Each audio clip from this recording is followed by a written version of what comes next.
Welcome, one and all, to another episode of Pacific414 episode review. I'm your host, Mike, and in this episode, I'm going to be talking about the Falcon and the Winter Soldier episode, Truth. And this episode deals with the aftermath of what happened and the world was watching, with John Walker, the Flag Smasher, terrorists being killed, and it also deals with the responsibility of carrying the shield of Captain America. And it also deals with racial tensions throughout the history of the country. And it also deals with what Isaiah Bradley had to go through while he was in prison. And with this episode picking up right where the world is watching left off, there's a fight between Bucky, Sam, and John Walker. Sam and Bucky are trying to recover the shield, and of course, John Walker's resisting. And, it's just an all out fight as far as recovering the shield. And what ends up happening is Sam again uses his wings to his advantage, and also Bucky uses the fact that he's a super soldier to his advantage to fight off John Walker, even after John Walker destroys Sam's wings. Sam and Bucky are able to recover the shield. Of course, it comes at the cost of breaking John Walker's arm, and after that, there's a formal hearing for John Walker and his actions in the last episode, and he's told that he will not be receiving any sort of retirement benefits or any benefits of any sort. And of course, John Walker says that he's Captain America. He walks off after disagreeing with the senator who appointed him Captain America, and ends up meeting up with Julia Louis Dreyfus from Seinfeld as Val, the attorney. I forget her last name, but anyways, she goes on to say that the shield doesn't really belong to the government. She, gives him her card, and it's actually a blank card, but essentially invites him into her organization.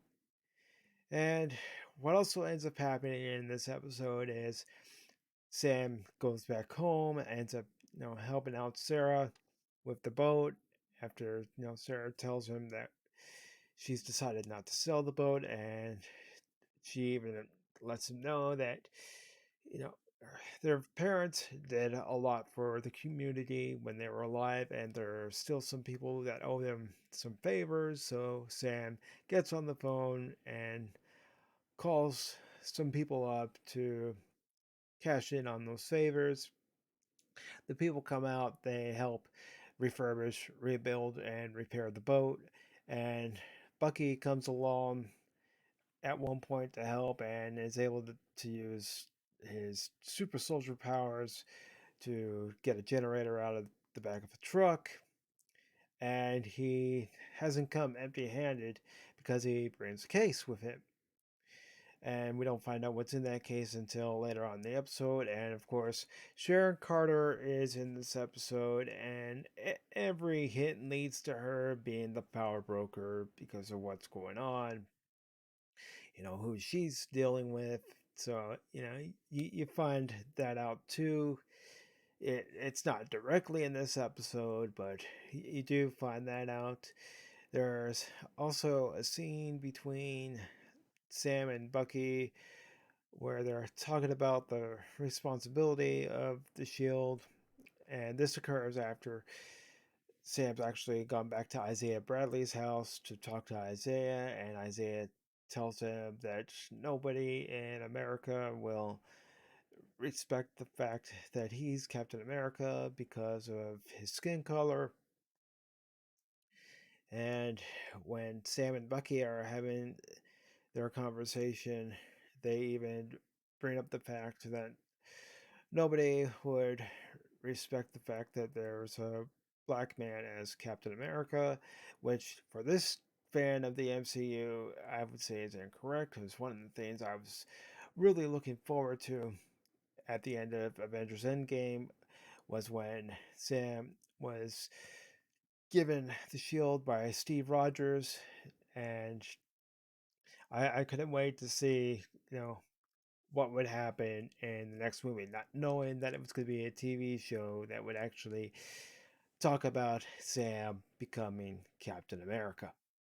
Again, like I said in the previous episode, and I've said in episodes of my WandaVision reviews, I haven't read every single Marvel and DC comic out there, so there are some gaps that I really don't know about. So if you do know about some of the backstory as far as what's going on, from their reference material in the comics, please let me know. But, there's the exchange between Isaiah and Sam, and Isaiah says what happened to him while he was in jail for 30 years, that he was basically used as an experiment, a guinea pig for the government to find out why the super serum worked on him and it didn't work on so many others. And those so many others that Isaiah actually went on his own and rescued POWs and brought them back and didn't get any of the fanfare that Steve got when he went and rescued prisoners of war in Captain America, the First Avenger. So there's a little bit of, Isaiah's history that we're given. And, Isaiah even says, if you think about it, you're not really going to be respected by anybody. And I'm just paraphrasing in my own way, but he basically tells them, don't ever expect people to truly respect you because of your skin color, which, I don't agree with. And I'm going to say why I don't agree with, because not everybody in this country is racist. I'm certainly not. One of my best friends, TKO, who does Sunday Night Frontiers with me, Aaron, he's my best friend. And he's black, and, we don't care about that. We've known each other going on 26 years.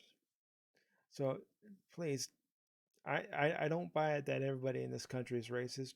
I have other friends who, are black. I have friends who are white. I have friends of different nationalities. I don't care. You treat me right, I treat you right. You know, we get along. We find things that we have in common. We have a conversation, even if we're not you know sure if we're gonna know the person for 1 year, 2 years, or 26 years in this case. In order to get to know somebody, you have to start a conversation, and who knows where it might lead. But you know, to say that this country is racist, I know what's currently going on, but not everybody in this country is racist. I mean, hell, Barack Obama was voted president twice. I voted for him. So, you know, tell tell me, does anybody really have an answer as to what's going on right now? I certainly don't. And I, I don't like this narrative coming across saying that everybody's racist. Not everybody is racist. Sorry, but not everybody is. Yes, there are racists out there. There are people who, it doesn't matter what you do, they'll still look down upon you. I mean, I'm I have cerebral palsy. I know what I speak of when I say that people will look down upon you. It doesn't matter what you do, because there have been plenty of times it didn't seem like it mattered what I did. People will only see one thing, and you've got to look past those people and find the right people. And luckily, there are those people out there who will take you for who you are. They don't care if you're good to them; they're good to you. And that's all you have to do is treat people with dignity, treat people with respect. And that's certainly what I've tried to do in my own life, especially growing up with a disability and having people look down upon me, or seeing other people look down upon my friends and sticking up for them because they've done the same for me. And even if they hadn't done the same for me, I'd still stick up for them, because you don't judge someone by their first appearance. Get to know them, because there are good, decent people in this world. I don't care what anyone else says. There are good, decent people in this world. I know it may seem impossible to find them, but all you have to do is go out there and look. Go out there in the real world and look. You'll find them. I know I certainly have with my friends. And, again, getting back to Aaron, TKO, you know, he and I have known each other for 26 years. Yeah, we don't always agree on everything, but we're still friends. We don't let it stop us from being friends. And my other friends, again, we don't always agree, but still we're friends. Still, we'll check up on each other, especially in these times, just to see how everyone's doing. So I'm sorry, I don't buy this narrative that's being passed along. I just don't. And go ahead and say I'm naive. Go ahead and say I'm stupid. But I don't buy it, because I know people. I know good people. And I go out there each and every day of my life, and I treat people with respect. And I have gotten respect back, but I've also had a few, and I'm just going to come out and say it, I've also had a few assholes treat me like shit. You know, hate to put it that way, but it's the truth. I've had people treat me like shit, and I've seen people treat other people like shit, and it's not right. That's why you have to stand up, not just for yourself, but for other people. But I don't agree that, this country's racist, because it's not. There are people out there, yes, who are, but not everybody, not 100% of the country, a small minority that they might stick out like a sore thumb, but not everybody's freaking racist. And, one thing that I thought was kind of out of order, and it was just me, was, the scene where Sam and Bucky are talking about the heritage of the shield, and, saying that, you know, Sam's not blonde hair, blue eyed. Who cares? Who cares if Sam's not blonde hair, blue eyed? I don't care what he is. If he's holding that shield, that means that he is fighting for something. He's not just fighting for a country, he's fighting for the people. He's fighting for the people who don't have a voice. He's giving them a voice. And again, I'm just going back and saying, I don't buy it. Everybody in this country is racist. I know I'm going to get some nasty comments, but I don't care. I really don't care, because, again, I don't buy it. And if you don't believe me, well, that's on you.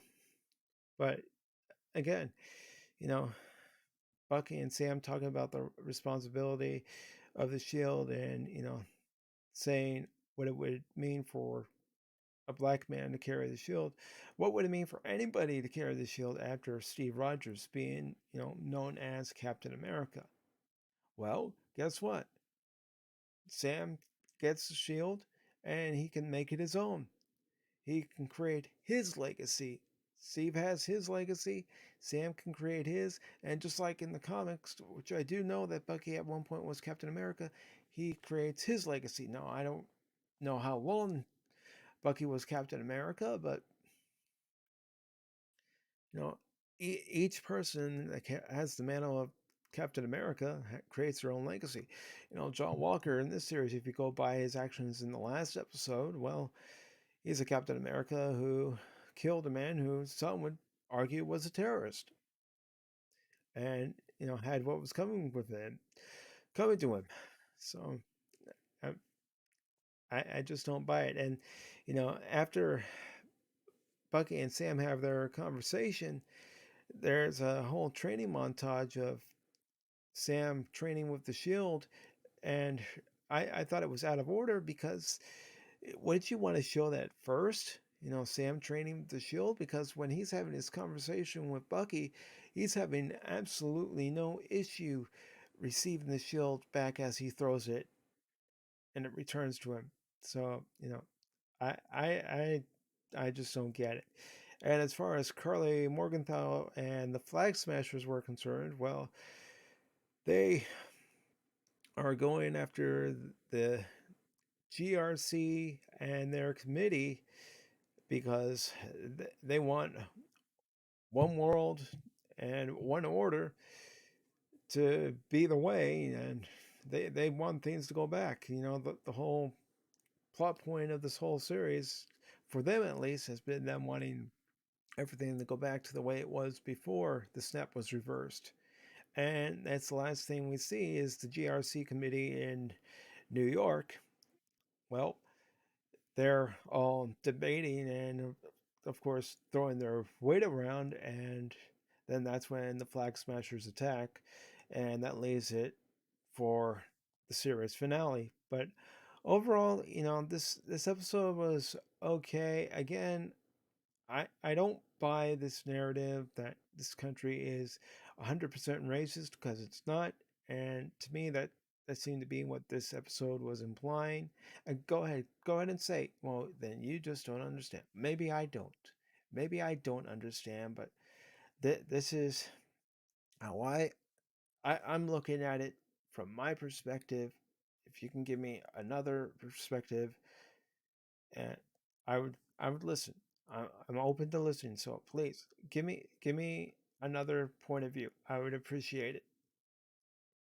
And that's what I have to say about this episode. It wasn't bad. I just don't agree with certain lines of dialogue in this episode and the way it was presented. I just don't. So if you like this episode, please give it a thumbs up. Share it if you like. Leave comments if you like what you see here on the Pacific414 YouTube channel. Then please subscribe. If you don't, that's fine too. So until then, this has been Mike for Pacific414 episode review. Hope you all have a good rest of your day, and I will see you all later. Take care.